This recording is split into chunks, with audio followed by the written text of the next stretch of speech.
સર્વ શ્રીમદ ભગવદ્ ગીતા પ્રેમી ભાઈ બહેનોને મારા જય યોગેશ્વર। આજ તારીખ 13/5/26ના રોજ ગીતા સૂત્ર વિડીયો નંબર 60 છે। ગીતામાં અનાસક્તિ એટલે વસ્તુની આસક્તિ કે ઈચ્છા બિલકુલ છોડી દેવી એમ નહીં, પણ તેનો ઉપભોગ એકલા રહીને ન કરતા સમષ્ટિને ભાગીદાર થવાનું આમંત્રણ આપીને સમષ્ટિ સાથે તેનો ઉપયોગ કરવો એમ લઈ શકાય।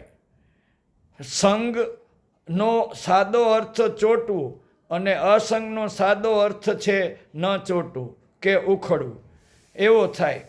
જ્યારે એક વસ્તુ પર પોતાનું મન વિચાર જ ખમી શકતો નથી તે સંઘ બુદ્ધિ, પણ જ્યારે તેમાં બીજાને ભાગીદાર થવા માટે આનંદપૂર્વક નોતરી શકાય છે ત્યાં તેમાં તેના માલિકીનું મન બળપૂર્વક ચોટેલું નથી તે દેખીતું છે। એક ઉદાહરણ આપતા કહી શકાય કે મારી પાસે એક સરસ સફરજન છે, હું તે ખાતો નથી પણ ફેંકી દઉં છું।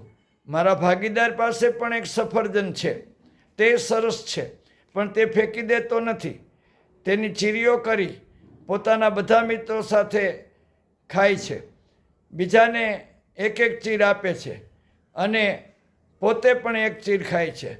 સપાટી પરથી એવું લાગે છે કે મેં સફરજનમાં આસક્તિ રાખી નથી, ઉલટાનો તેનો તિરસ્કાર કર્યો છે। તેથી મારા મિત્રમાં તેને માટે સંગ બુદ્ધિ કે આસક્તિ નથી પણ અનાસક્તિ છે। જ્યારે મારા મિત્રે તો ફળ ફેંકી ન દેતા તે ખાધું છે, તેથી તેનામાં અનાસક્તિ નહીં પણ સફરજન માટેની આસક્તિ છે। આથી સફરજન માટેની અસંગ બુદ્ધિ ધરાવતો હું સફરજન માટેની આસક્તિ ધરાવતા મારા મિત્ર કરતાં ચડિયાતો છું। આવું તારણ તમે કાઢી શકશો? પણ મારા મિત્રને સફરજન માટેનો જરા પણ મોહ નથી, પણ બધાની સાથે વેચીને ખાવું છે, તેનું નામ છે અનાસક્તિ। વધુ કાલે જય યોગેશ્વર।